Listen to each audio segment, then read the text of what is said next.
সবাইকে স্বাগত দীপ্ত সংবাদের সাথে রয়েছে দোলা ডলরেস। শুরুতেই জানাবো সংবাদ শিরোনাম।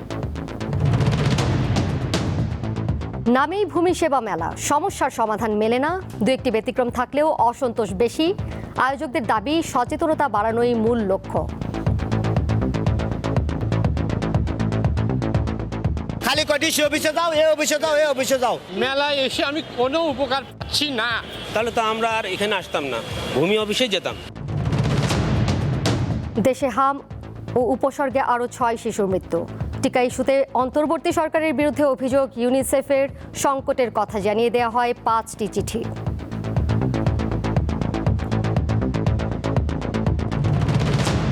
সড়কে শৃঙ্খলা ফেরাতে পয়েন্ট পদ্ধতি চালু ট্রাফিক বিভাগের। 13 ধরনের অপরাধের জন্য এ শাস্তি বাতিল হতে পারে লাইসেন্স। বিষয়টি নিয়ে প্রচারের দাবি।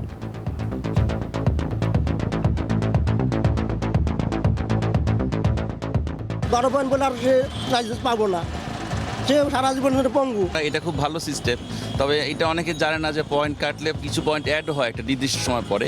এই জিনিসটা সরকারের পক্ষ থেকে আমাদেরকে ভালোভাবে ওয়াকিবহাল করতে হবে। বিআরটি এর দরকার যে অত্যন্ত কঠিন একটা নিয়মের মধ্যে নিয়ে আসা। নিয়মের তোয়াক্কা না করে ঢাকায় অস্থায়ী হাটে আনা হচ্ছে পশু, বিক্রি খুবই কম। বাহারি নামের ও বিশাল গরু নিয়ে প্রস্তুত খামারিরা। দাম 8 থেকে 15 লাখ টাকা।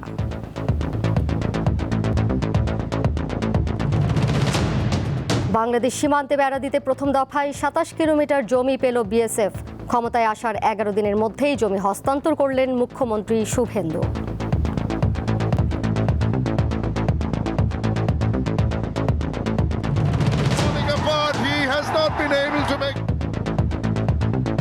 বাংলাদেশের কাছে আবারও হোয়াইট ওয়াশ পাকিস্তান। সিলেট টেস্টে জয় 78 রানে। টেস্ট বিশ্ব চ্যাম্পিয়নশিপে ভারতকে পেছনে ফেলে টাইগাররা এখন 5 নম্বরে।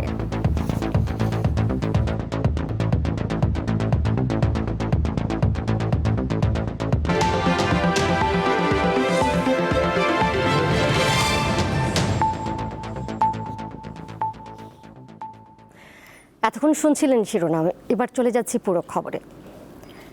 নামেই ভূমি সেবা মেলা, কিন্তু রাজধানীর তেজগাঁও ভূমি ভবনে চলমান এই আয়োজন নিয়ে সেবা প্রার্থীদের রয়েছে অসন্তোষ।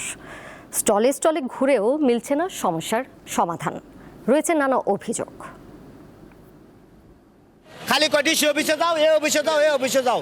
গেলে কি বই আর দরজা তো যাইতারি না, এর আগেই বার করে দেয়। তাহলে কি আমরা গরিব হয়ে কি ট্যাক্সি? মেলায় এসে আমি কোনো উপকার পাচ্ছি না। তাহলে তো আমরা আর এখানে আসতাম না, ভূমি অফিসে যেতাম।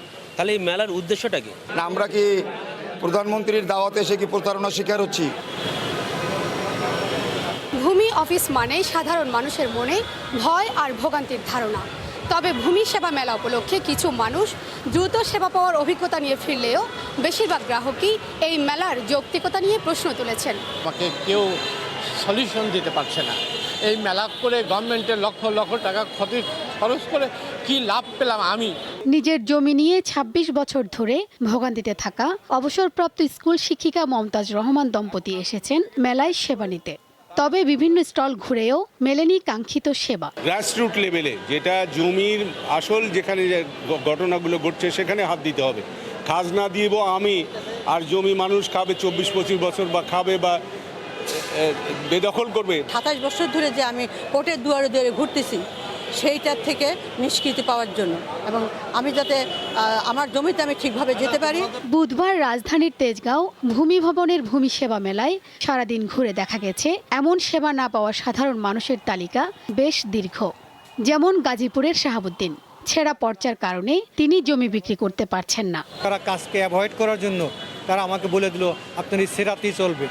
বাট আই বিলিভ যে কোনো ক্রেতা এই জমি কিনতে আসলে যে তার পর্চার ভলিউম সেরা, তারা কোনো তথ্য পেল না। মেলা এত আয়োজন, এত কিছু, এত ঢাকঢোল পিটানো, আমি তো ভাবছি যে এখন আসবো, এখন এসে এখানে নামজারি হবে, খাজনা দেবো, সব টাকা জমা দেবো, টাকা নিয়ে আসছি। ওনারা আমাকে আমার ডিস্ট্রিক্ট আবার দেখাই দিল, ওইখানে খবর নেন, ওইখানে খবর নেন। সারা বাংলাদেশের কাগজ এখান থেকে ডিস্ট্রিবিউট হয়ে বিভিন্ন জেলায় যাচ্ছে, এদের এখানে নাই কেন? এরা আমাকে এই ধরনের ভুল তথ্য দিচ্ছে কেন? আমি তাহলে তো সিলেট বসেই করতে পারতাম। তবে দু একটি ব্যতিক্রমও চোখে পড়ল। মেলায় এসে দ্রুত সেবা পাওয়ায় সন্তুষ্টির কথাও জানান কেউ কেউ। খতিয়ানের নাম্বার সঙ্গে নাম মিলে না বলে বারবার রিজেক্ট করতেছিল, আসছি ওরা ঠিক করে দিয়েছে। মেলায় যে কোনো অভিযোগ নিষ্পত্তির কথা থাকলেও ভূমি কর্মকর্তারা বলছেন জনসচেতনতা বাড়ানোর জন্যই এই মেলার আয়োজন। মূলত হচ্ছে প্রচারের জন্য, কারণ এখনো আমাদের দেশের অনেক মানুষই জানে না যে আপনারা অনলাইনে ভূমি সেবা আমাদের 100% সেবাই আমরা ভূমি সংক্রান্ত দিতে না পারলেও 90% বা 95% সেবা আমরা অনলাইন ভিত্তিক দিচ্ছি। শুধু সচেতনতা নয়, মেলাকে আরও কার্যকর করতে গ্রাহকদের সমস্যার সমাধানে জোর দেওয়ার দাবি জানান আগতরা। শিউলি শবনম, দীপ্ত সংবাদ, ঢাকা। দেশে একদিনে হাম ও এর উপসর্গে আরও 6 জনের মৃত্যু হয়েছে। পাশাপাশি এই সময় নতুন করে 1408 জনের শরীরে হাম ও এর উপসর্গ পাওয়া গেছে। বুধবার স্বাস্থ্য অধিদপ্তরের নিয়মিত প্রতিবেদনে এই তথ্য জানানো হয়। সব মিলিয়ে গত 15 মার্চ থেকে বুধবার পর্যন্ত সারা দেশে হাম ও উপসর্গে মৃত্যু হয়েছে মোট 481 জনের। স্বাস্থ্য অধিদপ্তরের প্রতিবেদন অনুযায়ী গত 15 মার্চ থেকে বুধবার পর্যন্ত সারা দেশে হাম ও এর উপসর্গ নিয়ে মোট 45,128 জন হাসপাতালে ভর্তি হয়েছেন। তাদের মধ্যে এই পর্যন্ত সুস্থ হয়ে হাসপাতাল থেকে 41,120 জন ছাড়পত্র পেয়েছেন।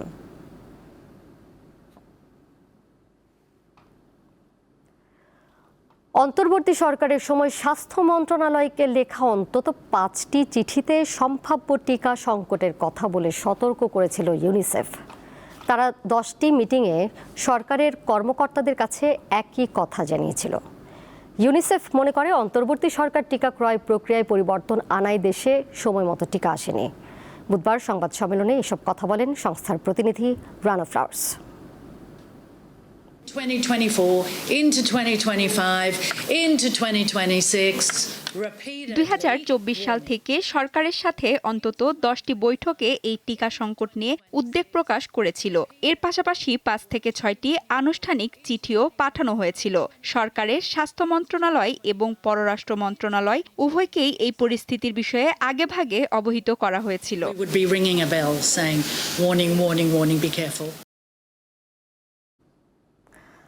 হামে মৃত্যু ও টিকা নিয়ে প্রতিদিনই সামনে আসছে নানা তথ্য।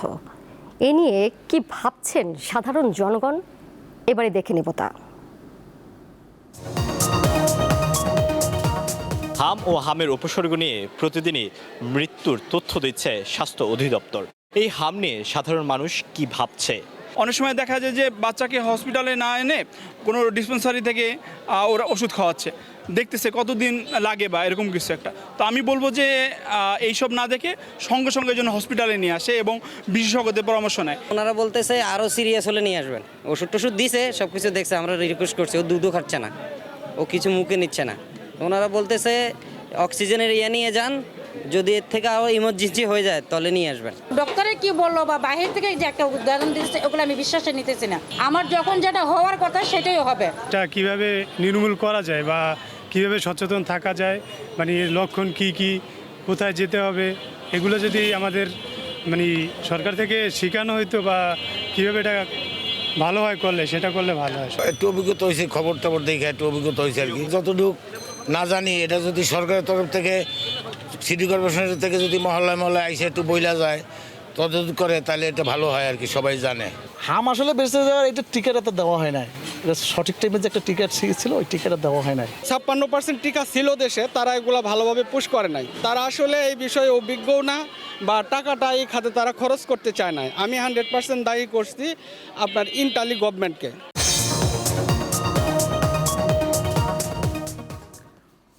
যাচ্ছি পরের প্রসঙ্গে। সুপ্রিম কোর্ট সচিবালয় বিলুপ্ত করা নিয়ে আইনজীবীদের একাংশ অসন্তোষ প্রকাশ করেছেন। বিষয়টিকে তারা আদালত অবমাননা হিসেবে উল্লেখ করেন। আগামী 7 জুনের মধ্যে সরকার আপিল না করে সচিবালয় বাতিলের প্রক্রিয়া সম্পন্ন করলে আইনি লড়াই শুরুর ঘোষণা দিয়েছেন আইনজীবী শিশির মনির। দেশে স্বাধীন বিচার বিভাগের দাবি দীর্ঘদিনের। এ দাবিতে 1995 সালে তৎকালীন বিচারক মাজদার হোসেন সহ কয়েকজন বিচারক মামলা করেন। এর পরিপ্রেক্ষিতে 1999 সালে সুপ্রিম কোর্টের আপিল বিভাগ স্বাধীন বিচার বিভাগ প্রতিষ্ঠার রায় দেয়। সেই ধারাবাহিকতায় 2025 সালে অন্তর্বর্তী সরকার সুপ্রিম কোর্ট সচিবালয় অধ্যাদেশ জারি করে এবং 11 ডিসেম্বর আনুষ্ঠানিকভাবে সুপ্রিম কোর্ট সচিবালয় চালু হয়। এর মাধ্যমে বিচারক নিয়োগ, বদলি, পদোন্নতি ও প্রশাসনিক কার্যক্রম সুপ্রিম কোর্টের অধীনে আসে। তবে বিএনপি সরকার ক্ষমতায় এসে এই অধ্যাদেশ বাতিলের সিদ্ধান্ত নেয়। গত 9 এপ্রিল সংসদে সুপ্রিম কোর্ট সচিবালয়ের রহিতকরণ বিল পাশ হয়। ফলে সচিবালয়ের আইনগত ভিত্তি বিলুপ্ত হয় এবং বিচার বিভাগের প্রশাসনিক কার্যক্রম আবার আইন মন্ত্রণালয়ের অধীনে ফিরে যায়। গত মঙ্গলবার সুপ্রিম কোর্ট সচিবালয় বিলুপ্ত করে এই সচিবালয়ের সিনিয়র সচিব সহ 15 জন কর্মকর্তাকে আইন মন্ত্রণালয়ে ফেরত নেওয়া হয়। বিষয়টি নিয়ে আইনজীবী শিশির মুনির বলেন, সর্বোচ্চ আদালতের নির্দেশে সুপ্রিম কোর্ট সচিবালয় গঠন করা হয়। বিষয়টি এখনো আদালতে বিচারাধীন। এ অবস্থায় সুপ্রিম কোর্ট সচিবালয় বিলুপ্ত করা আদালত অবমাননা। সরকার গতকালকে রাতে যা করেছেন এটি সিরিয়াস কন্টেম্প্ট করেছেন, আদালত অবমাননা করেছেন। এখনো হাইকোর্ট ডিভিশনের ডাইরেকশনটা বহাল আছে। সেকেন্ড হলো যে রিট পিটিশনটি পেন্ডিং আছে, 5ই জুনের পরে এটি শুনানির জন্য আসবে। থার্ড হলো আদালত হাইকোর্ট বিভাগ বিজ্ঞ অ্যাটর্নি জেনারেলকে যে পায়াস উইশের কথা বলেছিলেন সেই উইশের প্রতি তারা বিন্দু পরিমাণ শ্রদ্ধা দেখান নাই। আর চতুর্থত হলো এই কাজ করে বাংলাদেশের ভাবমূর্তি দেশ এবং দেশের বাইরে ক্ষতিগ্রস্ত করা হচ্ছে। সংশ্লিষ্টদের বিরুদ্ধে আদালত অবমাননার আবেদন করা হবে বলেও জানান তিনি। যে কাজ এখন করছেন এটা অনেকটা পিছন দিকে ঠেলে দিচ্ছেন সবকিছুকে। তারা পিছনে দেখছেন, তারা ফরওয়ার্ড লুকিং না, তারা রিফর্মের পক্ষে না, তারা বিচারকদেরকে স্বাধীনতা দেওয়ার পক্ষে নয়, বিচারকদের নাকে তারা নাক পাশ লাগিয়ে রাখতে চান। এটি শুধু দেশের জন্যই ক্ষতি হবে না, দেশের ভাবমূর্তি দেশের বাইরেও ক্ষতি হবে। আমরা বিশ্বাস করব যারা তারা এগুলো থেকে বিরত থাকবেন। আমরা আগামীকালকেই একটি কন্টেম্প্ট পিটিশন দায়ের করব। সচিবালয় প্রতিষ্ঠার সময় উচ্ছ্বাস প্রকাশ করা বর্তমান আইনমন্ত্রী ও অ্যাটর্নি জেনারেলের নীরবতা নিয়েও সমালোচনা করেছে এনসিপি সমর্থিত ন্যাশনাল লয়ার্স অ্যালায়েন্স। সেই আগের যে আইন অধ্যাদেশ প্রণয়ন প্রক্রিয়ায় সেখানে বর্তমান যিনি আইনমন্ত্রী তিনি তৎকালীন অ্যাটর্নি জেনারেল ছিলেন, তিনিও ওতপ্রোতভাবে জড়িত ছিলেন। কিন্তু বর্তমান বিচার বিভাগের অর্থাৎ বিচার বিভাগ সংশ্লিষ্ট বিষয়সমূহে এই দুইজন নেতৃস্থানীয় ব্যক্তিদের নীরবতা এবং কোনো কোনো ক্ষেত্রে তাদের এই প্রক্রিয়ায় সরকারি রাজনৈতিক প্রক্রিয়ায় রাজনৈতিক যে আচরণ বা অংশগ্রহণ সেটি আমাদেরকে ব্যথিত করেছে।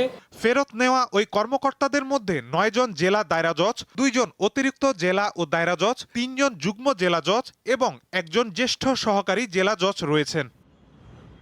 মাহিদুর রহমান, দীপ্ত সংবাদ, ঢাকা। আনসার ও গ্রাম প্রতিরক্ষা বাহিনীর সদস্যদের শৃঙ্খলা ও পেশাদারিত্বের সঙ্গে দায়িত্ব পালনের আহ্বান জানিয়েছেন প্রধানমন্ত্রী তারেক রহমান। সকালে গাজীপুরের কালিয়াকৈরে আনসার ও গ্রাম প্রতিরক্ষা বাহিনীর 46তম জাতীয় সমাবেশে দেয়া ভাষণে তিনি এই আহ্বান জানান। প্রধানমন্ত্রী বলেন, শৃঙ্খলার সামান্য ঘাটতিও জনমনে আস্থার সংকট তৈরি করতে পারে। আনসার ও গ্রাম প্রতিরক্ষা বাহিনীর জাতীয় সমাবেশে যোগ দিতে বুধবার সকালে গাজীপুরের শফিপুর আনসার ভিটিপি একাডেমির প্যারেড গ্রাউন্ডে পৌঁছান প্রধানমন্ত্রী তারেক রহমান। এ সময় স্বরাষ্ট্রমন্ত্রী, আনসার ও গ্রাম প্রতিরক্ষা বাহিনীর মহাপরিচালক সহ অন্যান্য কর্মকর্তারা প্রধানমন্ত্রীকে অভ্যর্থনা জানান। পরে বীর শহীদদের স্মৃতিসৌধে পুষ্পস্তবক অর্পণ করেন প্রধানমন্ত্রী। সেখান থেকে প্যারেড গ্রাউন্ডের মঞ্চে আসেন তিনি। শুরু হয় আকর্ষণীয় বুত্থান মহড়া প্রদর্শনী। এ সময় মহড়ায় অংশ নেওয়া সদস্যদের সাথে করমর্দন করেন প্রধানমন্ত্রী। অনুষ্ঠানে প্রধান অতিথির বক্তব্যে আনসার ও গ্রাম প্রতিরক্ষা বাহিনীর অভিজ্ঞতার কথা তুলে ধরেন প্রধানমন্ত্রী। দেশের আভ্যন্তরীণ নিরাপত্তা রক্ষায় আনসার ভিটিপির যথেষ্ট অভিজ্ঞতা রয়েছে। এই বিশাল সংখ্যক কর্মকর্তা এবং সদস্যদের দীর্ঘ অভিজ্ঞতা এবং কার্যক্রম পদক্ষেপের আলোকে আপনাদের ভিশন এবং সুনির্দিষ্ট কর্মপরিকল্পনা আমি মনে করি এই বাহিনীর ভবিষ্যৎ কার্যক্রমকে আরও দক্ষ এবং গতিশীল করতে গুরুত্বপূর্ণ ভূমিকা পালন করবে। বর্তমানে 47টি ব্যাটালিয়ন পার্বত্য চট্টগ্রাম সহ সারা দেশে গুরুত্বপূর্ণ অবকাঠামোর নিরাপত্তায় নিয়োজিত রয়েছে বলেও উল্লেখ করেন তিনি। বর্তমানে 47টি আনসার ব্যাটালিয়নের মধ্যে 16টি পার্বত্য চট্টগ্রামের বিভিন্ন অঞ্চলে নিয়োজিত। বাহিনীর 52,000 অঙ্গীভূত আনসার সদস্যরা দেশের গুরুত্বপূর্ণ অবকাঠামো, সরকারি দপ্তর, আর্থিক প্রতিষ্ঠান, শিল্প কলকারখানা এবং বিদ্যুৎ কেন্দ্রের নিরাপত্তা নিশ্চিত করা সহ বিভিন্ন দায়িত্বে নিয়োজিত রয়েছেন। গণ অভ্যুত্থান পরবর্তী সংকটময় সময়ে আনসার বাহিনীর ভূমিকার প্রশংসা করে প্রধানমন্ত্রী বলেন, শৃঙ্খলা বাহিনীর জন্য চেইন অব কমান্ড অপরিহার্য। যে কোনো দেশেই যে কোনো সুশৃঙ্খল বাহিনীর জন্য অনিবার্য এবং অবশ্যই পালনীয় নীতি রয়েছে, চেইন অফ কমান্ড এবং ডিসিপ্লিন মেনে চলা। 2024 সালের 5ই আগস্ট রক্তক্ষয়ী গণ অভ্যুত্থান পরবর্তী সংকটময় পরিস্থিতিতে দেশের সকল থানা পাহারা, ট্রাফিক ব্যবস্থাপনা এবং গুরুত্বপূর্ণ স্থাপনায় নিরাপত্তা সহায়তা প্রদানেও এই ভূমিকা রেখেছে। আনসার ও গ্রাম প্রতিরক্ষা বাহিনী ভবিষ্যতে আরও মানবিক বাহিনী হিসেবে কাজ করবে বলেও আশা প্রকাশ করেন সরকার প্রধান। আপনাদের উত্তরোত্তর সাফল্য কামনা করি। সঞ্জিদা প্লাবনী, দীপ্ত সংবাদ, ঢাকা। রাজধানীতে ট্রাফিক আইন ভঙ্গের দায়ে এখন ঝুঁকিতে পড়বে চালকের লাইসেন্স। প্রতিটি লাইসেন্সে থাকছে 12 পয়েন্ট। অনিয়ম করলে এই পয়েন্ট কেটে নেওয়া হয়। সব পয়েন্ট শেষ হয়ে গেলে বাতিল হবে লাইসেন্স। সড়কের শৃঙ্খলা নিয়ে 2 পর্বের প্রতিবেদনের আজ দেখুন শেষটি। এতদিন ট্রাফিক আইন ভাঙলে চালকদের কপালে জুটত শুধু জরিমানা কিংবা মামলার কাগজ, কিন্তু সে প্রথাগত শাস্তিতে কি সড়কে শৃঙ্খলা ফিরেছে? উত্তরটা সম্ভবত না। আর তাই এবার সড়কে শৃঙ্খলা ফেরাতে কঠোর দাওয়াই নিয়ে এসেছে বিআরটিএ এবং ট্রাফিক পুলিশ, যার নাম ডিমেরিট পয়েন্ট পদ্ধতি। ঢাকা শহরের সড়কে নৈরাজ্য কমাতে এবার কঠোর অবস্থানে ট্রাফিক বিভাগ। গাড়ি বা লাইসেন্স জব্দ বা জরিমানার পাশাপাশি এখন চালু হয়েছে ডিমেরিট পয়েন্ট পদ্ধতি। বিআরটিএ সফটওয়্যারে লাইসেন্সধারীর নামে বরাদ্দ থাকে 12 পয়েন্ট। আইন ভাঙলেই সেই পয়েন্ট কেটে নেওয়া হচ্ছে। গত 2 মাসে প্রায় 700 চালকের লাইসেন্স থেকে পয়েন্ট কাটা হয়েছে, অর্থাৎ প্রতিদিন গড়ে 11 জনের মতো চালক আইন অমান্য করেছেন। বর্তমানে বাস, ট্রাক, মাইক্রোবাস সহ বড় যানবাহনের ক্ষেত্রে এটি কার্যকর হলেও ভবিষ্যতে মোটরসাইকেল চালকদেরও এর আওতায় আনার পরিকল্পনা রয়েছে। উল্টো পথে গাড়ি চালানো, সিগন্যাল অমান্য করা, অবৈধ পার্কিং কিংবা অতিরিক্ত ভাড়া আদায়ের মতো 13টি নির্দিষ্ট অপরাধের জন্য কাটা হচ্ছে পয়েন্ট। গতিসীমা লঙ্ঘন বা হর্ন বাজালে 1 পয়েন্ট, আর ইচ্ছাকৃতভাবে পথ আটকানো বা অতিরিক্ত পণ্য পরিবহন করলে 2 পয়েন্ট কাটা হবে। আর সেই পয়েন্ট কাটা হচ্ছে আইন অমান্য করে, জরিমানা এবং মামলা হলে তার নথি দেখে। 12 পয়েন্ট বলে আর সে লাইসেন্স পাবো না, সে সারা জীবন ধরে পঙ্গু। ড্রাইভিং লাইসেন্সের পয়েন্টটা কাটা এটা খুব ভালো সিস্টেম, তবে এটা অনেকে জানে না যে পয়েন্ট কাটলে কিছু পয়েন্ট অ্যাড হয় একটা নির্দিষ্ট সময় পরে। এই জিনিসটা সরকারের পক্ষ থেকে আমাদেরকে ভালোভাবে ওয়াকিবহাল করতে হবে। তবে আসার কথা হলো, কোনো চালক টানা 6 মাস আইন মেনে চললে আপিলের মাধ্যমে হারানো পয়েন্ট ফেরত পাওয়ার সুযোগ থাকছে। আমরা বলেছি যে যত কম পারা যায় এই গাড়ির বিরুদ্ধে মামলা কম হবে। মামলা খাবে ড্রাইভার, এবং সড়ক পরিবহন আইনে যে 12 পয়েন্ট আছে এই পয়েন্ট থেকে তার পয়েন্ট কাটা শুরু হবে, এবং কাটতে কাটতে একসময় দেখবেন যে তার ড্রাইভিং লাইসেন্স তো সাসপেন্ড হয়ে যাবে। একটা ড্রাইভিং লাইসেন্স যখন সাসপেন্ড হয়ে যাবে তখন বিআরটিএর দরকার যে অত্যন্ত কঠিন একটা নিয়মের মধ্যে নিয়ে আসা। সফটওয়্যারের মাধ্যমে এই তথ্য বিআরটিএ সার্ভারে জমা হচ্ছে। কোনো চালকের পয়েন্ট 10-এ নেমে এলে তাকে সতর্কবার্তা পাঠানো হবে, আর 12 পয়েন্ট শূন্য হয়ে গেলেই স্বয়ংক্রিয়ভাবে বাতিল হয়ে যাবে লাইসেন্স।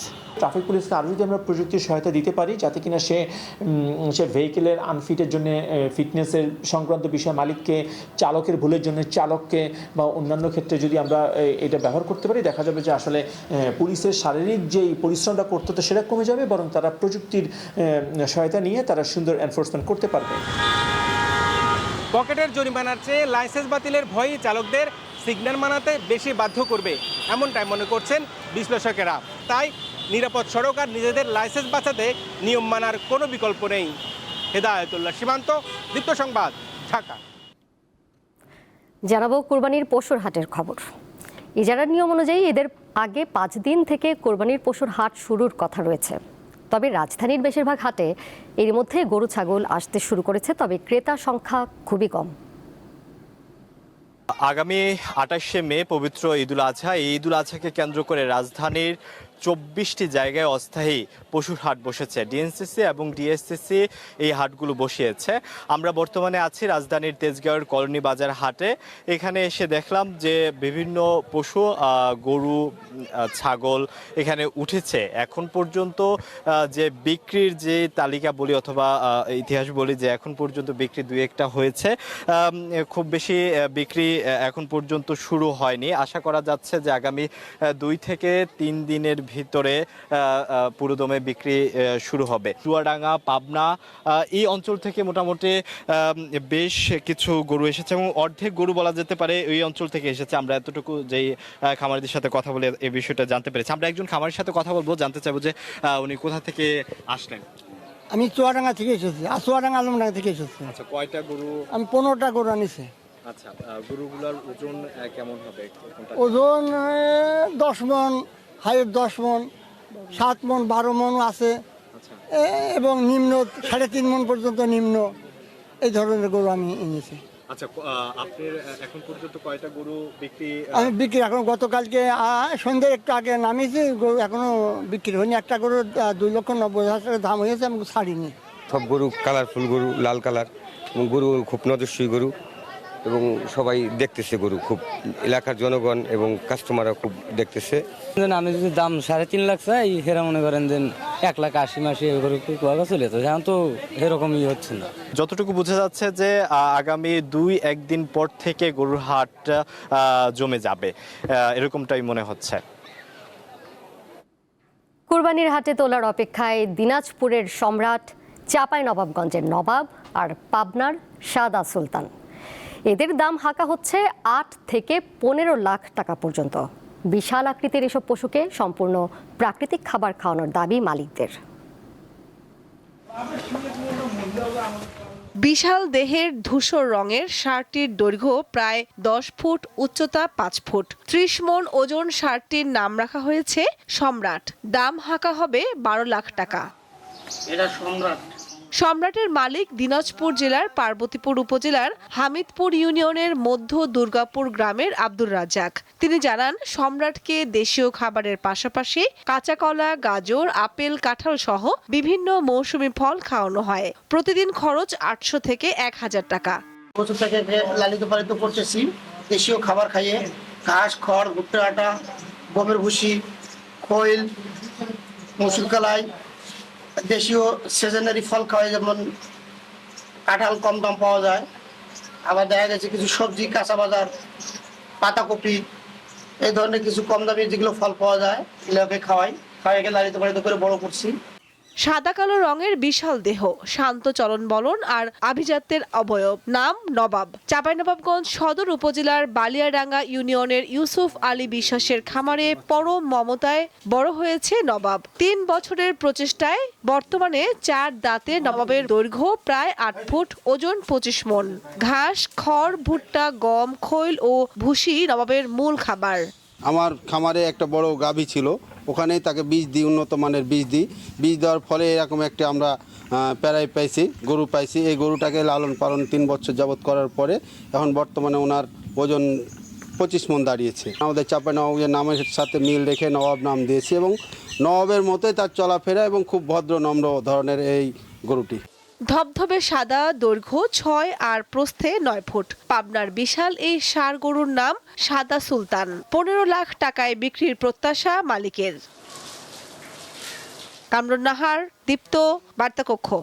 স্বাধীন গণমাধ্যম প্রতিষ্ঠার জন্য একটি গণমাধ্যম কমিশন গঠনের লক্ষ্যে সংশ্লিষ্টদের নিয়ে গঠিত হবে পরামর্শক কমিটি। তারা গণমাধ্যম সংস্কার কমিশনের প্রস্তাবনাগুলো যাচাই বাছাই করে সুনির্দিষ্ট সুপারিশমালা তুলে ধরবে। রাজধানীতে বুধবার বিবিসি মিডিয়া অ্যাকশন আয়োজিত সেমিনারে এসব কথা বলেন তথ্যমন্ত্রী জহিরুদ্দিন স্বপন। অন্যান্য বক্তারা গণমাধ্যমের জন্য একটি সুনির্দিষ্ট আর্থিক কাঠামো তৈরির উপর গুরুত্ব দেন। দেশে গণমাধ্যম সংস্কার ও নিরাপদ নিউজরুম গঠনের অগ্রগতি বিষয়ে বুধবার সেমিনারের আয়োজন করে বিবিসি মিডিয়া অ্যাকশন, যেখানে গত 15 মাসে তাদের অর্জন, অভিজ্ঞতা ও করণীয় তুলে ধরা হয়। এতে বক্তারা বাংলাদেশের স্বাধীন, দায়িত্বশীল ও জনস্বার্থ ভিত্তিক গণমাধ্যমের জন্য সহায়ক পরিবেশ তৈরির গুরুত্ব তুলে ধরেন। বলেন, গণমাধ্যমের নৈতিক মানোন্নয়ন, নিরাপদ কর্মপরিবেশ নিশ্চিতকরণ এবং পেশাগত সক্ষমতা বৃদ্ধির মাধ্যমে একটি শক্তিশালী ও বিশ্বাসযোগ্য সংবাদ মাধ্যম গড়ে তোলা সম্ভব। আমাদের নিজেদের দায়িত্বটা অনেক বেশি। শক্তিশালী ও কল্যাণমূলক গণমাধ্যম প্রতিষ্ঠায় সংবাদকর্মী ও প্রতিষ্ঠানের জন্য টেকসই আর্থিক কাঠামো তৈরির পরামর্শ দেন সাবেক গণমাধ্যম সংস্কার কমিশনের প্রধান। সাংবাদিকদেরও আর্থিক নিরাপত্তা দরকার এবং সংবাদ মাধ্যম প্রতিষ্ঠান যেটা, সেই প্রতিষ্ঠানেরও টেকসই আর্থিক একটা বিজনেস মডেল থাকা দরকার। একটা গণতান্ত্রিক সরকার একটা স্বাধীন গণমাধ্যম চায়, রেসপন্সিবল ক্রেডিবল গণমাধ্যম চায়, তার সাথে সে ইন্টারঅ্যাক্ট করতে চায় এবং তার সাথে সংঘাতে যেতে চায় না। সবসময় যে সব ভালো লাগবে তা কিন্তু না। মন্ত্রী মহোদয়ের কাছে আসতে চাই। তথ্যমন্ত্রী বলেন, বর্তমান সরকার জবাবদিহিতার মধ্যে দিয়ে যেতে চায়। যখনই সরকার সম্পর্কে অভিযোগগুলি আমাদের খুবই পরিচিত অভিযোগ এবং বেশিরভাগই সত্য অভিযোগ। মালিকদের বিরুদ্ধে সাংবাদিকদের যে অভিযোগ সেগুলি কি তাও আমরা জানি। আবার একই সঙ্গে সরকার এবং মালিক উভয় পক্ষের গণমাধ্যমকে নিয়ন্ত্রণ করার তার যার যার স্বার্থে সেই সুযোগে সাংবাদিকতার নামে একটা অপসাংবাদিকতাও যে চলে, ক্লায়েন্ট অ্যান্ড প্যাট্রন রিলেশন তৈরি হয়। অতএব সমস্যাটা কিন্তু একটা সামগ্রিকভাবে এই বাংলাদেশের গণমাধ্যমের ক্ষেত্রে একটা টোটাল ইকোসিস্টেমের প্রবলেম হিসেবে আছে। বিবিসি মিডিয়া অ্যাকশন এই প্রথম দেশের সম্প্রচার সাংবাদিকদের জন্য কোড অব এথিক্স, নিরাপদ নিউজরুমের জন্য যৌন হয়রানি প্রতিরোধ ও প্রতিক্রিয়া প্রোটোকল, নির্বাচনকালীন রিপোর্টিং গাইডলাইন এবং সাংবাদিকদের জন্য সহায়ক বিভিন্ন টুলস ও প্রশিক্ষণ কার্যক্রম বাস্তবায়ন করছে। বিধিবিধান আরোপ করা হয়েছিল যেটি। লাবণী গুহ, দীপ্ত সংবাদ, ঢাকা। বাংলাদেশের সঙ্গে সীমান্তে কাঁটাতারের বেড়া নির্মাণের জন্য প্রথম দফায় ২৭ কিলোমিটার জমি বিএসএফের কাছে হস্তান্তর করেছেন পশ্চিমবঙ্গের মুখ্যমন্ত্রী শুভেন্দু অধিকারী। বুধবার বিকেলে রাজ্যের সচিবালয় নবান্নের সভাঘরে বিএসএফের সঙ্গে আয়োজিত এক বৈঠকে জমি হস্তান্তর করেন তিনি। এর মধ্য দিয়ে ক্ষমতায় আসার ১১ দিনের মধ্যেই জমি হস্তান্তরের প্রক্রিয়া শুরু করল পশ্চিমবঙ্গের বিজেপি সরকার। এই ২৭ কিলোমিটার সরকারি ও ব্যক্তিগত জমির দাম সম্পূর্ণ বহন করবে কেন্দ্রীয় স্বরাষ্ট্র দপ্তর। মোট ৪,০০০ কিলোমিটার সীমান্ত রয়েছে বাংলাদেশের সঙ্গে ভারতের। এর মধ্যে পশ্চিমবঙ্গের সঙ্গেই ২,২০০ কিলোমিটার। এর মধ্যে ৬০০ কিলোমিটার অংশে এখনও কাঁটাতার নেই।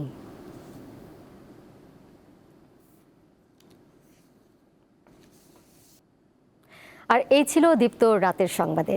ধন্যবাদ এতক্ষণ সাথে থাকার জন্য। এছাড়াও আরও তথ্য এবং বিনোদনের নানা খবর জানতে যুক্ত থাকুন দীপ্তর ডিজিটাল প্ল্যাটফর্মে। সবাইকে ধন্যবাদ।